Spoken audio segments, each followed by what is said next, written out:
नमस्कार, आपण पाहत आहात निर्भीड चॅनल आर या पार न्यूज SSR।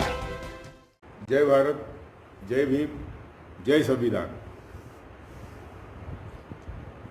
बाबा साहब की जयंती के अवसर पर मैं आपसे थोड़ी बात करना चाहता हूँ। मैं बाबा साहब के इकोनॉमी पर सिर्फ बोलूँगा, क्योंकि उसके बारे में मैं जब भाषण करता तो अम्बेडकरवादियों को थोड़ा ताज्जुब होता है।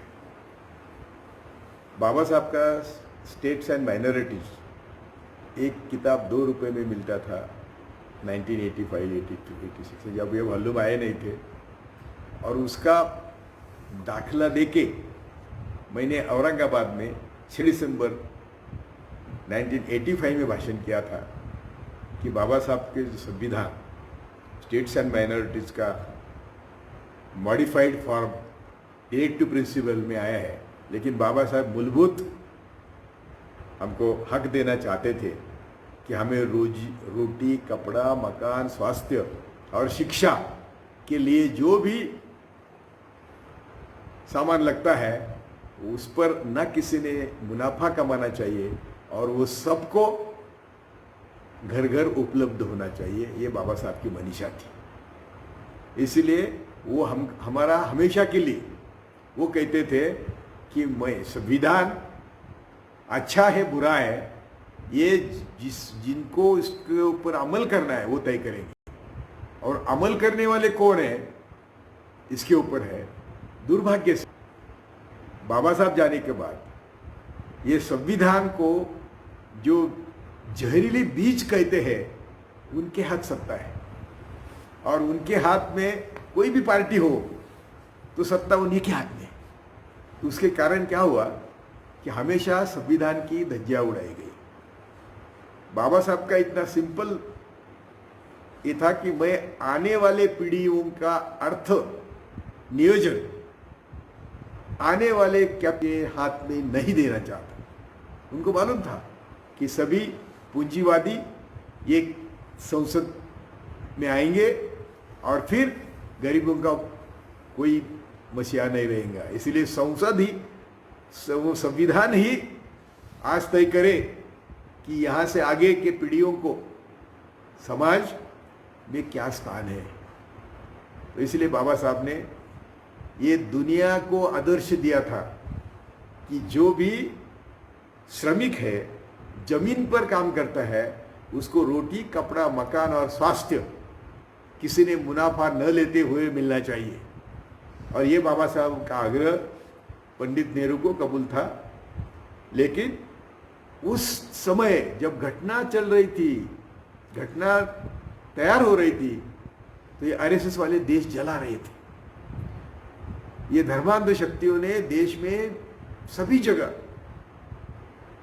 एक ऐसा धुआंधार माहौल तैयार किया था कि नेहरू को भी डर लगा कि आने वाला स्वातंत्र्य आता है और उसको ये लोग रहने देंगे, टिकने देंगे कि नहीं, ये सबको संदेह था।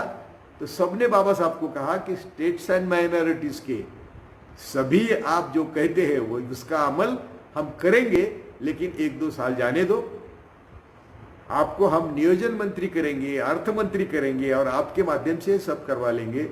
ऐसा सबने उनको आश्वासन दिया था, लेकिन वो आश्वासन पूरा नहीं हुआ, क्योंकि हमेशा ये जो जहरीली विचारधारा वाली ताकतें हैं, उनकी ब्यूरोक्रेसी थी, उनकी जुडिशरी थी, उनके सभी जिसको बोलते हैं की इंस्टीट्यूशंस, जिसके ऊपर हमारा